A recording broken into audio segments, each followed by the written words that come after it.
Welcome to Podcast, the Business of Dentistry podcast, brought to you by Practice Plan. Podcast delivers the best business advice, real-life stories, and practical hints and tips to make your practice a more profitable and sustainable business.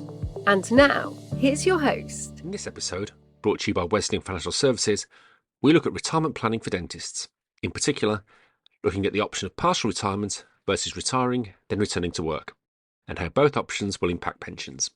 Back in the interviewing hot seat this time is Monica Pacult, who will be talking to Wesleyan Financial Services Specialist Financial Advisor, Karen Watson-Brown. As always, this podcast is for information only and doesn't constitute financial advice. But I'll be back at the end to tell you how you can get in touch with Wesleyan to find out more. But for now, I'll hand you over to Karen. And first up, Monica. Hi, Karen, and thank you so much for joining us today on the Wesleyan podcast. Would you be able to tell us a little bit about yourself and your role here at Wesleyan? Yes, certainly. Thanks for having us, Monica. Right, so I'm Karen Watson-Brown. I have been with Wesleyan Financial Services for just over 7 years, and I've been in the financial industry for about 35. So here at Wesleyan, I provide financial advice to dentists and anybody else who works in the dental environment and their families. And I also provide guidance on the NHS pension scheme.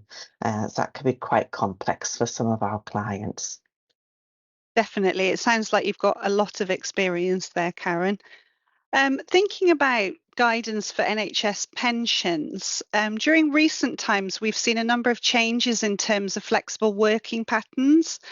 And retirement's another area where it appears that an increasing number of dentists are considering a more flexible type of retirement. Two popular options include partial retirement and retire and return. So if we start with partial retirement, could you possibly explain what it is and how a dentist could take partial retirement?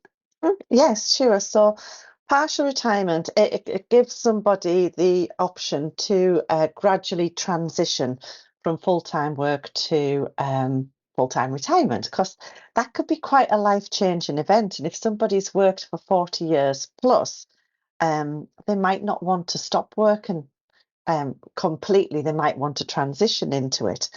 So it usually means that they can continue working after taking their pension benefits, whether it's in the same job or a new role or on reduced hours. I see.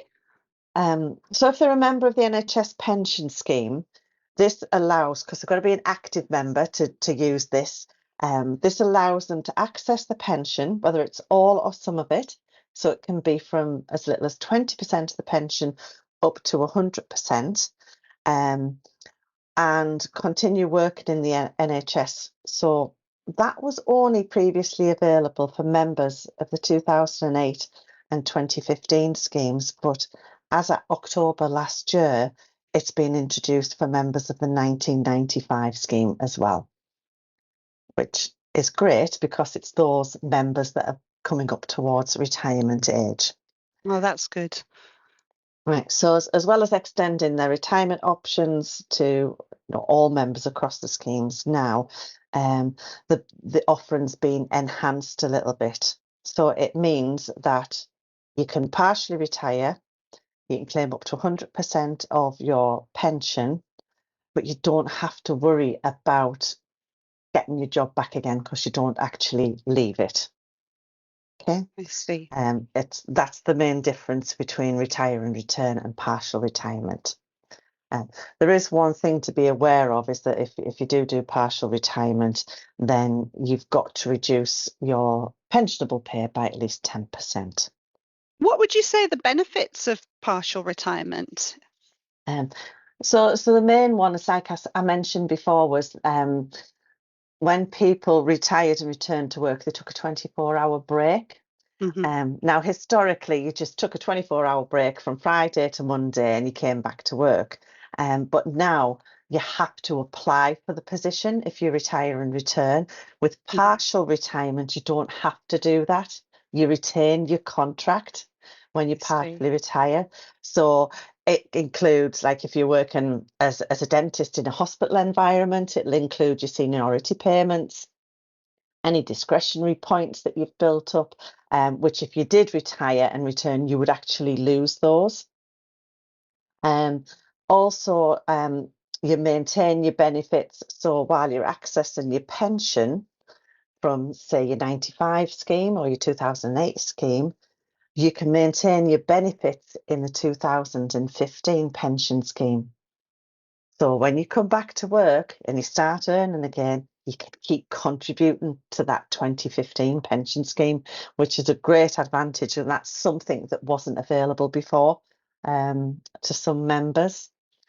And the other benefit, as I say, we touched on that at the beginning, is the gradual reduction of working hours. I mean, some people are really happy just to retire and hang up the dental boots and say, that's it, I'm gone, and I've got plenty of things to do. Other people like to do it gradually and kind of transition themselves into it. And you can actually do this by partially retiring twice before you fully retire. How so? How? So you can take anything from between 20 and 100% of your pension benefits. So you could take, say, 20% of your pension, and as long as you drop your earnings by at least 10% for the year following retirement, you can continue working. You might do that for a couple of years and you might think, right, okay, I want to take a little bit more pension because I now want to drop another day and I'm going to partially retire again. So you can do that. You can reduce your working conditions again, your working hours, as long as you reduce your income by that 10%. And then you can take another chunk of your pension. So you can do 2 stages and then you can fully retire. So it is really flexible for helping people to gradually readjust to that new work-life balance. Yeah, it sounds like it really does offer some good advantages for those dentists who, as you say, are not quite ready to step fully away from practicing. Do you see any disadvantages or any challenges?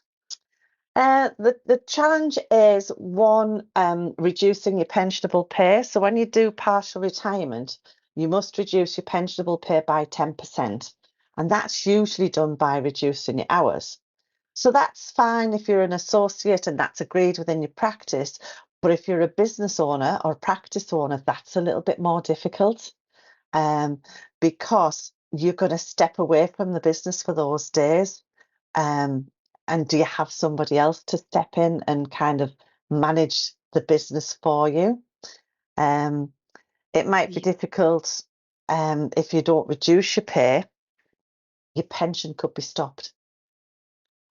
So Right, that's worth considering. yes, so if you start off with good intentions, but you end up throughout the course of the next 12 months, actually your income creeping back up, you could see your restrictions on your pension payments if you increase in that first 12 months. And work-life balance, especially in dentistry, is really difficult at the minute. You know, you might have all these good intentions of stepping away, but patient demand is really high, and it remains high at the minute. So you might feel obliged to kind of like come in a little bit more. So that can be a challenge to deal with, especially when it's patients that you've looked after for a long time as well. Yeah, that sounds like that could be quite hard to do. Well, thanks. It's always good to get a full balanced picture. And if we think now about retire and return, how does this type of flexible retirement differ from partial retirement? What do you think are the main differences? Yeah, sure. So if you're not quite ready to step away from work altogether, so your other option is to retire and return. And this allows you to take your full NHS pension and after a short break of 24 hours, return to work. So you can still rejoin the NHS pension scheme. So you would rejoin the 2015 one, and you can continue building future benefits. And as I said earlier, it's usually done on a Friday. So you would retire on a Friday, have a 24-hour break, which covers you over part of the weekend, and you come back to work on the Monday. So like partial retirement, retire and return was previously only available to members of the 2008 and 2015 scheme. But from April last year, those members in the 1995 scheme have also been given the option to do this. I've just got to bear in mind that when you do return to work, you would be contributing to the 2015 scheme. And that has a different scheme age on it. Mm-hmm. So the 2015 scheme is based on your normal retirement age of either 67 or 68, whereas the 95 scheme is age 60 and the 2008 is 65. I see. And do you think there's any advantages or disadvantages to retire and return? Yes, there is quite a few. So what can we think? Advantages, flexibility. So if you retire and return, it gives you a greater level of flexibility when you choose to come back. Mm-hmm. So you can negotiate when you come back and for how long, because if you think about it, some of that financial burden's been taken off you because your income has now been replaced by your pension. So you might decide, right, well, I can come back and I can do 3 days a week and I'll still be earning the same or even more money than I was before. So your family's still provided for and you've got a better work-life balance because you're working less days. Returning to work can obviously provide additional income for later on in your retirement. So as I mentioned, when you return, you would contribute to the 2015 scheme, and that's not available till normal retirement age of 67 or 68. But while you're working, you can continue to boost that. So that's a great advantage of it. And the other thing as well is by stepping back a little bit, you might choose new career options that you hadn't been able to do otherwise. You know, you might take a step down to do something a little bit different, and you don't necessarily have to worry about that step down in income because you've got your pension to supplement it as well. It might even be where people take up completely different activities or interests, or they might, do some voluntary work or something like that with the spare time. Or take up a new hobby. Yes, yeah, absolutely. We saw an awful lot of people during COVID lockdown taking up new hobbies. A lot of people paddleboarding and cycling and things like that. So yes, you could pursue those a little bit more as well. Yeah, I guess it gives you the chance to sort of have more of a balance between, that work-life balance and explore new avenues. Yeah, and it does. And from a practice owner's point of view as well, you've probably got a much more engaged member of staff.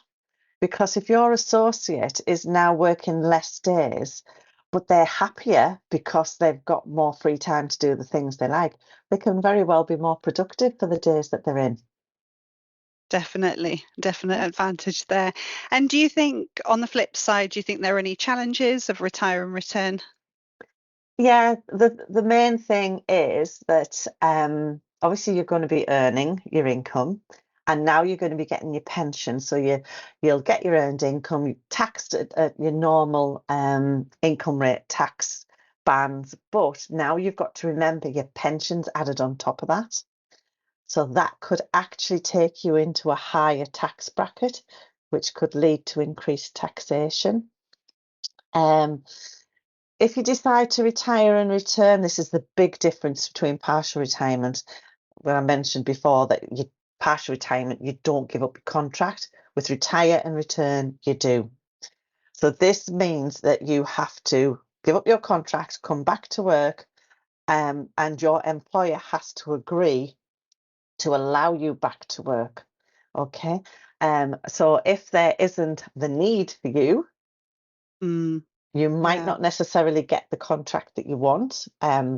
Also, for dentists working in a hospital environment, it could mean that you lose your valuable seniority payments, or you could lose your discretionary points. You could even be offered something somewhere else that you didn't really want. And then the other challenge is the availability of roles. So whilst in the job market for dentists, that's not something to really worry about because there is such a shortage.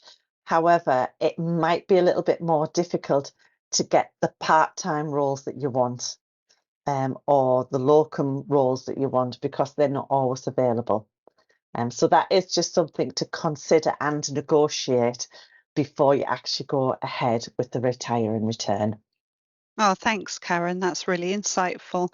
And how important would you say it is to seek support from a financial advisor when you're deciding which form of flexible retirement to choose, if that were something you were Yeah. considering? Yeah, I would definitely get some form of guidance because partial retirement and retire and return do give you flexible ways of transitioning out of your full-time employment. But the option that you choose ultimately depends on your financial situation, what your career goals are, what your personal aspirations are, how much money you need, and all of that. Um, so it is a big decision, and it's a decision that you need to get right.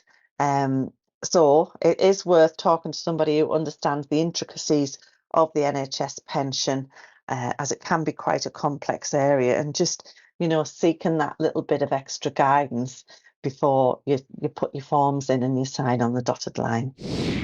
And that's our show for this week. Thank you to Monica and Karen. If you are looking for expert financial advice around retirement or any other financial issue, go to wesleyan.co.uk, where you can book a no obligation appointment with one of our specialist financial advisors. As for finding out about Wesleyan more generally, you can find us on Twitter/X and Facebook, Instagram, and LinkedIn. And if you found the podcast useful, you can like and subscribe to us on all the usual platforms, as well as find us on YouTube, where there's a whole library of videos covering a wide range of financial planning topics.